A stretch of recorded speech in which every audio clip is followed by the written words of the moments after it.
감사합니다. 안녕하십니까. 인생고개입니다. 전세 사기가 전국 곳곳에서 끊임없이 발생하고 있습니다. 빌라나 다가구 주택을 중심으로 깡통 전세나 신탁 사기 등 세입자를 울리는 신종 사기가 극성을 부리는 모양새입니다. 정부가 전세 사기 피해 지원 특별법을 시행한 지 벌써 넉 달이 지났지만 피해자로 인정받기도 어렵고 법의 사각지대가 여전히 크다는 지적이 나오고 있습니다. 보통 전세 관련된 사기를 보게 되면 선순위 건저당권이 있는 경우에 임차인에게 보증금이나 대출 등 선순위를 내가 다 꺼주겠다, 말소를 해주겠다 이렇게 말을 하는데 실질적으로는 이행되지 않았기 때문에 발생한 것들입니다. 선순위가 말소되지 않을 경우에는 임차인이 대항력이 없어집니다. 그렇기 때문에 본인의 임차 보증금을 확보하지 못하는 경우가 많았는데요. 그런데 최근에 벌어지는 것들은 그런 것보다는 선순위 건저당권이나 또 선순위 임차 보증금에 대해서 허위로 고지를 하고 높은 임차 보증금을 받으면서 전세 사기를 하는 수법이 많아졌습니다. 최근 제가 살고 있는 대구 지역에서 문제가 되었던 신탁 사태입니다. 이런 경우에 있어서는 시행사가 부동산 개발을 하면서 신탁사에게 소유권을 모두 이전하게 됩니다. 신탁사가 아파트나 빌라를 건축했을 때 신탁사의 동의를 받고 임대차 계약을 체결해야 되는데 이것을 마치 동의를 받은 것처럼 임차인을 속이고 임대차 계약을 체결하는 경우입니다. 그래서 신탁 사기 관련 대책으로 나왔던 게 경매 공매 지원인데요. 전세 사기 피해자며 전세 사기 피해자 결정문 또는 결정 통지서를 교부받아야 지원받을 수 있습니다. 2023년 8월 7일부터 이용 가능했고요. 지원 신청은 경공매 지원센터, 전세 피해 지원센터, 허그 영업점, 안심전세 포털에서 하시면 됩니다. 새로운 임차인은 선순위 임차인의 임차 보증금이 얼마인지 모릅니다. 공인중개사를 의지한 채 믿고 계약을 하죠. 공인중개사와 임대인이 짜고 임차보증금 규모를 축소를 하거나 말을 하지 않아서 임차인은 부동산 말만 믿고 임차보증금을 전달하였기 때문에 사기 행각의 피해자가 되는 경우입니다. 공인중개사나 임대인이 임차인을 속일 의도를 가지고 처음부터 사기를 치려고 했다고 보면 됩니다. 임차인들이 깡통인 거 알고 누가 전세 계약을 하겠습니까? 그런데 심지어 믿었던 국가가 인정한 공인중개사까지 가담을 했다는 것은 생각지도 못했을 겁니다. 선순위가 있음에도 잔금과 동시에 말소해 주겠다고 말하고 돈을 받는 경우도 있었고 신탁회사로부터 정당한 어떤 절차를 이행하지 않았는데도 했다고 한 경우는 사실은 마음먹고 사기를 친 겁니다. 또 이런 경우도 있겠죠. 사기칠 마음은 없었는데 부동산 시세가 내려가서 원래 받은 전셋돈보다 지금 매매를 한다고 해도 매매 금액이 지금 살고 있는 전세가보다 낮아서 돈을 못 돌려주게 되는 깡통 전세도 있을 겁니다. 목돈을 들고 와서 집을 파는 경우가 요즘은 어렵지 않게 볼 수 있습니다. 보통 깡통 전세 같은 경우에는 임대인이 부동산 담보 가치가 많이 떨어졌음에도 불구하고 종전 전세 보증금과 같은 전세 보증금을 받아야 반환할 수 있으며 그렇지 못할 경우에는 반환하기 힘든 상황에도 불구하고 새 임차인을 동일한 보증금으로 구해야만 보증금 반환이 가능하다고 할 때는 역시 이것도 사기라고 볼 수밖에 없습니다. 전세 사기 사건은 특징이 있습니다. 빌라나 다가구 주택이 아파트보다 많이 발생하는데 특별한 이유를 알고 있습니까? 우리가 흔히들 빌라 전세 계약을 했다고 말을 하잖아요. 빌라도 같은 빌라 아닙니다. 다세대 주택과 다가구 주택 두 가지가 있습니다. 그 중에서 다가구 주택에서 이런 피해가 최근에 많이 발생했습니다. 다가구 주택과 다세대 주택의 차이점을 알고 계시나요? 겉으로 보기에는 다 같은 빌라입니다. 하지만 분명한 차이점이 있죠. 다가구 주택은 건물 전체 주인이 한 사람이고 다세대 주택은 호수마다 소유주가 다릅니다. 때문에 다가구 주택은 선순위 보증금이 얼마 있는지 여부를 파악하기가 어렵다는 것입니다. 임대인이 전세 보증금을 돌려주지 못하는 일이나 대출 이자를 연체해서 건물이 경매로 넘어간다면 다가구 주택의 경우 한 사람이 모든 집을 소유하고 있는 만큼 내가 다른 세입자보다 후순위가 된다면 보증금을 돌려받지 못할 수도 있습니다. 또 다가구 주택은 건물 전체가 거래 대상이기 때문에 세입자가 전세 사기 피해자로 인정받더라도 우선 매수 청구권을 활용하기가 어렵다고 봐야 합니다. 다가구 주택은 건물 전체를 사고 팔아야 하는 거래 대상이기 때문이죠. 걸린 생활시설의 상가 부분을 거주용으로 개조한 것은 건생빌라라 말을 합니다. 불법 건축물로 분류돼 전세보증보험 가입이 어렵고 전세사기 특별법은 보호받기 어려울 수 있습니다. 세입자가 보증금을 돌려받기 위해 경매에서 낙찰받는다 해도 불법 건축물이기 때문에 이행강제금을 내야 하는 데다 새로운 세입자를 구하거나 매매하기도 쉽지 않을 수 있습니다. 영원히 내 집이 될 수 있습니다. 다가구 주택 같은 경우에는 전체 건물 한 동을 하나의 부동산으로 본다고 말씀드렸잖아요. 그러다 보니 선순위나 건저당권이 전체 건물에 같이 되어 있기 때문에 임차인이 전세를 계약하면서도 앞 순위에 보증금이 어느 정도인지를 확인하기가 힘듭니다.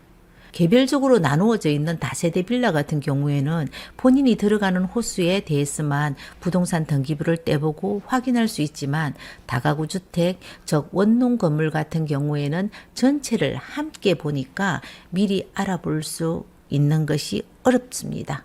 그렇기 때문에 깡통 증세 또는 깡통 사기의 피해자가 되는 경우가 많습니다. 전세 사기 특별법이 현실적으로 피해자들을 구제할 수 있는지 의문스럽다고 말을 하는 사람들도 많습니다. 물론 없는 것보다는 분명히 낫겠죠. 전세 사기 특별법은 크게 두 가지로 나누어서 진행이 되는데 하나가 경공매 절차 지원이고 또 하나가 금융 지원입니다. 전세 사기 특별법 중 경공매 지원이 어떤 내용이고 어떻게 구제가 되고 있는지 그리고 실효성은 무엇인지 한번 알아보겠습니다. 이런 경우에는 피해 임차인이 후순위 임차인입니다. 선순위로 건저당권이 있다든지 아니면은 선순위 임차인이 있는 경우를 말합니다. 선순위에 따라서 경매가 진행되면 후순위인 본인에게는 대항력이 없기 때문에 거주지를 잃어야 하는 그런 상황이 됩니다. 그렇기 때문에 경매, 공매가 진행되었을 때 그 진행을 유예를 한다든지 아니면 정지를 시켜달라고 신청하게 되면 받아들여질 수 있습니다. 가장 중요한 것이 임차인은 우선 매수 청구권을 행사하는 겁니다. 우선 매수 청구권을 행사하게 되면은 경락이 되었을 때 동일한 금액으로 본인이 가장 먼저 매수를 할 수 있는 자격을 갖습니다. 이런 경우에 좀 아쉬운 점은 임차인이 우선 매수 청구권을 행사했을 때 낙찰 대금을 지급을 해야 되잖아요. 낙찰 대금을 마련하기 위해서 또 빚을 내야 되고 또 여기에서 문제가 생길 수 있다는 겁니다. 이런 경우에 LH공사에 그 매수 청구권을 양도를 하는 겁니다. LH에서 매수를 해서 내가 살게 해달라고 할 수 있습니다. 하지만 LH공사에서 매수할 수 있는 주택 매입 조건에 제한이 있거든요. 불법 건축물이 있다든지 걸린 생활시설 같은 경우에는 주택이 아니기 때문에 해소하기가 어려워서 경매, 공매 지원이 효과를 발휘하지 못하는 그런 상황입니다. 경매 또는 공매 절차가 최대한 피해자한테 유리하도록 나름대로 길을 열어놨긴 했지만 또 다른 추가적인 돈을 동원하지 않으면 실질적으로 효과가 없다는 문제점이 있습니다. 그리고 또 하나가 신탁 사기 같은 경우에는 임대인과 실제 소유주가 다릅니다. 소유자가 신탁 사고 임대인이 보통 시행사가 많은데 그러다 보니까 이 경우에 있어서는 경매 공매 지원에서 제외되는 그래서 꼭 필요해 보이는데 다 빠져 있는 실정입니다. 경매 혹은 공매 절차 지원을 통해 혜택을 본 피해자의 비율은 어느 정도 된다고 전체적으로 파악되지는 않았지만 많이 신청하지 않는 이유가 선순위 임차인 같은 경우에는 본인이 경매 공매 우선 매수 청구권을 행사할 이유가 별로 없습니다. 본인에게 대항력이 있기 때문에 나갈 이유가 없고 그리고 임차 보증금이 어느 정도 보장이 되기 때문에 주택 가격이 본인의 보증금 이하로 떨어지지 않는 다음에는 보장이 되기 때문이죠. 그런데 후순위 같은 경우에는 좀 문제가 되는데 후순위는 집을 떠나야 되는 그런 상황이 벌어집니다. 이런 사람들은 깡통 전세가 되었든 조직적인 전세 사기가 되었든 아무 의미가 없겠죠. 경매 공매 지원은 제 개인적인 생각으로는 실질적으로 지원 혜택을 크게 못 주는 것 같습니다. 다른 하나가 금융 지원입니다. 최우선 변제금 무이자, 전세 대출 최장 10년. 전세자금 조리 대출을 해준다는 거예요. 급한 불을 끌 수 있도록 해놓은 지원 같은데 금융 지원 내용을 보게 되면 새로운 대출을 받아서 그 돈으로 살고 있는 집에 계속 거주를 하는 개념보다 우선 매수 청구권을 행사했을 때나 다른 거주지로 이동했을 때 전세 자금을 대출해 주는 형식입니다. 지금 현재 대구 기준으로 최우선 변제금은 2,800만 원이거든요. 금액은 지역마다 모두 다릅니다. 우리 이런 임차인이 대부분 다른 곳에서 전세를 얻으려고 하면은 목돈이 들어갑니다. 제가 공인중개사로 일을 해보면 90% 이상은 전세자금 대출을 받아서 전세를 들어가기 때문에 최우선 변제금을 먼저 준다고 해도 이 돈 가지고 나가서 전세 대출을 받아서 전세를 구한다는 것도 상당히 어렵습니다.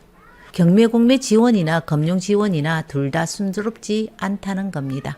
이 정도의 지원 받을 수 있는 지원 대상자가 되는 것도 굉장히 어렵거든요.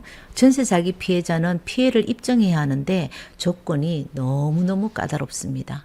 피해자로 인정받기도 힘들고 특별법에 의해 피해 지원 대상이 되는 건 정말 힘들다고 하는데 이런 상황이 발생하게 된 이유가 뭘까요? 전세 사기다 보니 요건에 어떤 임대인에게 사기의 고의가 있다는 점이 어느 상당 부분 입증이 돼야 되는 부분이 있습니다. 다른 요건들은 다 제외하고도 지금 가장 피해가 많은 그리고 다수의 피해자가 있는 깡통 정세 대부분에 대해서는 전부 제외된 부분이 있죠. 그러다 보니까 피해자로 인정받기도 힘들고 인정받아도 이 부분에서 혜택을 받기가 힘들다는 것입니다. 사기당한 피해 정황은 분명해 보여도 상대가 마음먹고 나한테 사기를 친 것이라는 사실을 내가 본인이 입증을 하지 않으면 피해자가 될 수 없는 거거든요. 전세 피해자들은 당장 필요한 것은 길거리에 쫓겨나는 일을 막아달라고 절박하게 말을 합니다. 구제를 먼저 해달라는 현실적인 요구를 하는 건데요. 일단은 선구제를 먼저 해달라는 요구이지만 안 되고 있습니다. 어떤 방식이든 피해당한 사람들을 먼저 구제해야 되겠지만요. 그런데 왜 안 될까요? 바라보는 시각이 사기 피해자라고 보는 사람들이 많습니다. 그럼 범죄 피해자죠. 그러니까 임차보증금 회수는 범죄 피해 금액이고 범죄자와 피해자 사이의 민사상의 문제라고 보는 시각이 크기 때문입니다. 하지만 피해 임차인들이 최근에 극단적인 선택을 하는 사람들이 발생하면서 정부 차원에서 두 가지 지원 대책이 나왔거든요. 내가 여기에서 빨리 벗어나고 싶다는 생각에서 선구제를 원하는 피해 임차인들과 다른 사기 피해자와의 형평성 문제도 있으니까 다른 사기 피해자들도 어떻게 보면 심정적으로 비슷할 텐데 전세 사기만 특별히 선구제할 수 없다라는 것이 법적 형평성 차원에서는 충분히 이해가 갑니다만 이렇게 한꺼번에 발생하는 경우에는 조금 다른 차원에서 고려도 있어야 되지 않을까 하는 생각도 듭니다. 법적인 형평성과 안정성 역시 중요하다는 생각도 들어서 이건 정말 어려운 문제다라고 생각을 들기도 하고요. 제 직업이 공인중개사라고 말씀드렸는데 대부분 공인중개사분들은 이런 거래 하지 않습니다. 세상에는 대부분 착한 사람들이지만 몇 사람으로 인해 요즘 세상이 왜 이래 말하는 것과 같죠.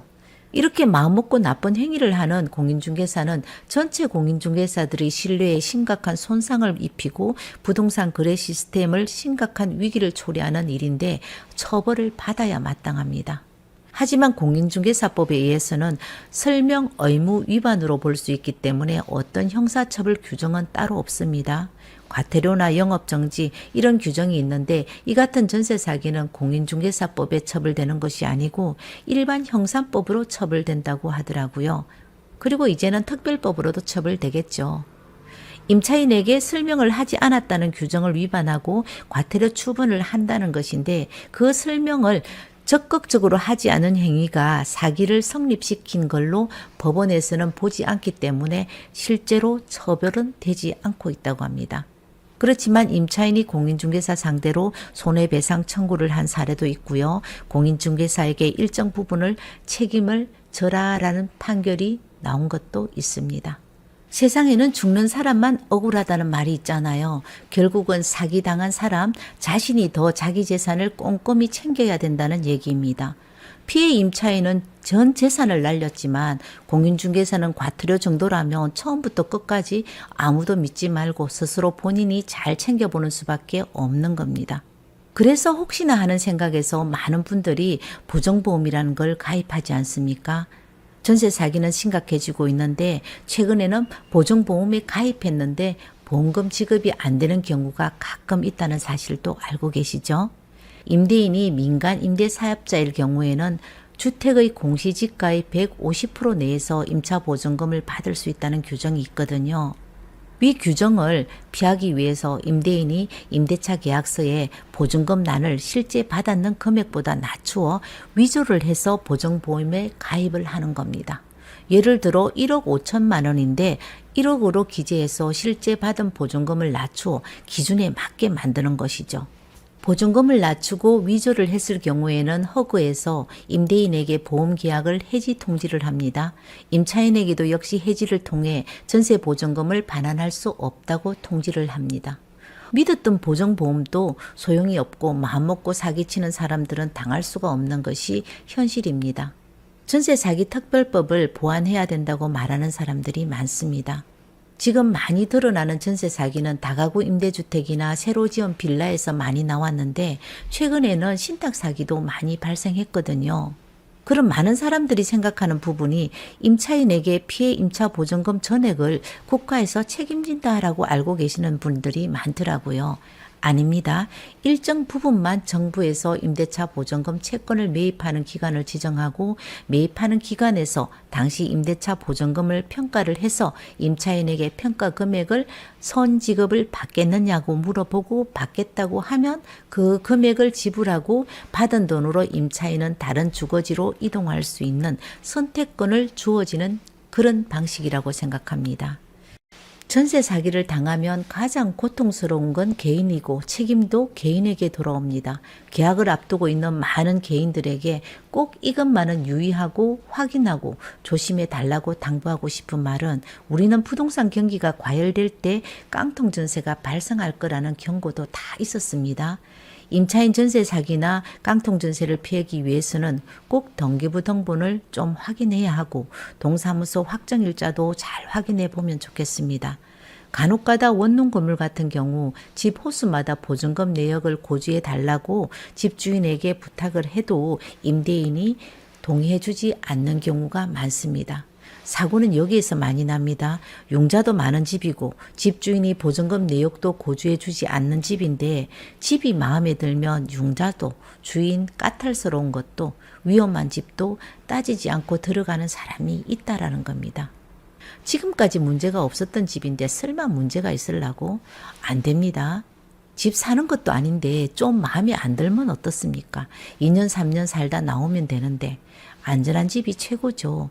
저뿐만 아니라 요즘 공인중개사들 계약서 특약사항에 보정보험 가입이 거절될 경우에는 본 계약은 무효로 한다라는 특약을 기재합니다.